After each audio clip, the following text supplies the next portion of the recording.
पाहताय दुपारी 3च्या बातम्या आणि या क्षणाची राजकीय वर्तुळातली संघर्षाची बातमी आपण पाहतोय। पाण्याच्या राजकारणांमधून दोन राज्यांमध्ये जुंपलेली आहे। शाब्दिक हल्ला एकमेकांवरती या ठिकाणी वाढल्याचं बघायला मिळतंय। उदयनराजे आणि रामराजेंमधला संघर्ष आता चांगलाच पेटला असून उदयनराजेंनी रामराजेंना पिसाळलेल्या कुत्र्याची उपमा दिलेली आहे। तर कुठेतरी पाणी झिरपतंय, मुरतंय आणि म्हणूनच हे सगळं काय आलबेल सुरू आहे। आता निर्णय काय घ्यावा तो पवारांनीच ठरवावं अशी प्रतिक्रिया देखील काही वेळापूर्वीच चर्चा जी सुरू होती पवारांच्या उपस्थितीत या ठिकाणी दोन राज्यांमधला वाद मिटवण्यासाठी, त्या चर्चेतून बाहेर आल्यानंतर उदयनराजेंनी आपला संताप जो आहे तो व्यक्त केलेला आहे। उदयनराजे नेमकं काय म्हणाले ते आपण काही वेळापूर्वीच बघितलेलं आहे। तर बघूयात नेमकं उदयनराजेंनी आपला संताप कोणत्या शब्दांमध्ये या ठिकाणी व्यक्त केला आहे। काय बैठक काय कॉलेजची पद्धत झाली का? आणि मी बोललो तर काय बोललो मी?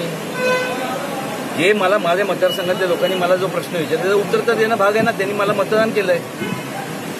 मला सांगा की भाटघर धरण हे आपलं नीरा देवघर धरण 2005 साली, आता माझ्यासमोरचे आकडे शासनाने ह्यांचे खात्याचे होते, आता त्या पदावर ते होते, मी होतो का ते होते? ते मला सांगण्यात आलं, मला विचारलं, मी तेच सांगितलं ना, आकडे त्यांचेच ब्लॅक अँड व्हाईटमध्ये तर त्यांनीच हे केलं, माझा काय संबंध आहे? काय दिलं होतं? 4 वर्षात पूर्ण झालं, 2005 झाले, त्या 2005 पर्यंत 50 किलोमीटर कॅनल झाले आणि तेव्हापासून आतापर्यंत किती वर्ष झाले?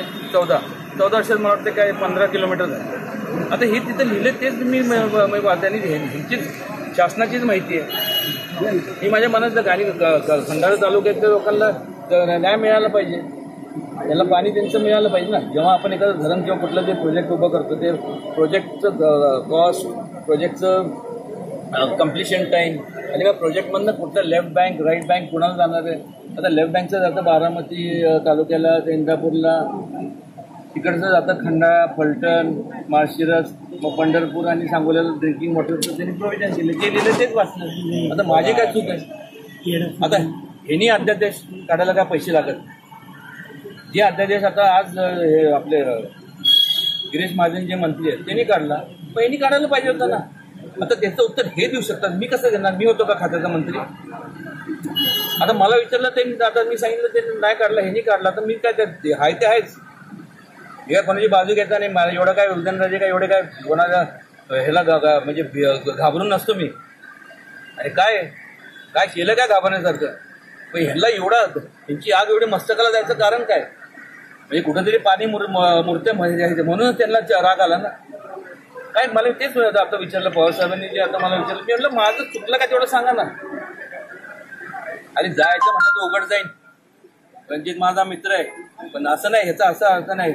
जयकुमार पण माझा मित्र आहे, जे आहे ते आहे, तो वेगळा ते कुठल्या पक्षात असेल त्याचं त्याची काय घेणं नाही का? पवार साहेबांचे दुसऱ्या पक्षात मित्र नाहीत, रामराजेंचे नाहीत, अजितदादांचे नाही आहेत, कोणाचे नाहीत मला सांगा? हे मैत्री तोडायची? जे जेव्हा मित्र कुठल्याही पक्षात असलं त्याचा अर्थ तुम्ही चुकलं का तेवढं सांगा ना। अरे जायचं म्हणलं तर उघड जाईन, रणजित माझा मित्र आहे, पण असं नाही, ह्याचा असा अर्थ नाही।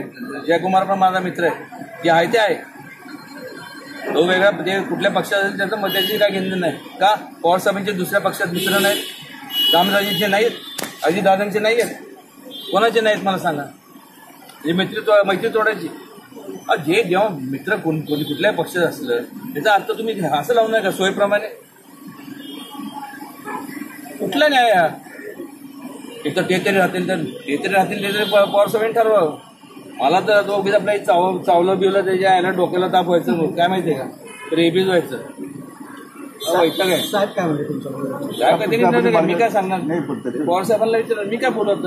मी त्यांच्या कसं बोललो? ते वयाने मोठे आहेत, त्यांचा आदर सगळेच करतात, मी काय बोलणार? मला सांगा, मी काय बोललो त्याचं प्रत्येक वेळेस ते काय बोलले तुम्ही त्याच्यावरती मला विचारता, मी जे काय बोललो त्याच्यावरती तुम्ही सगळ्या बाकीच्यांना विचारा ना।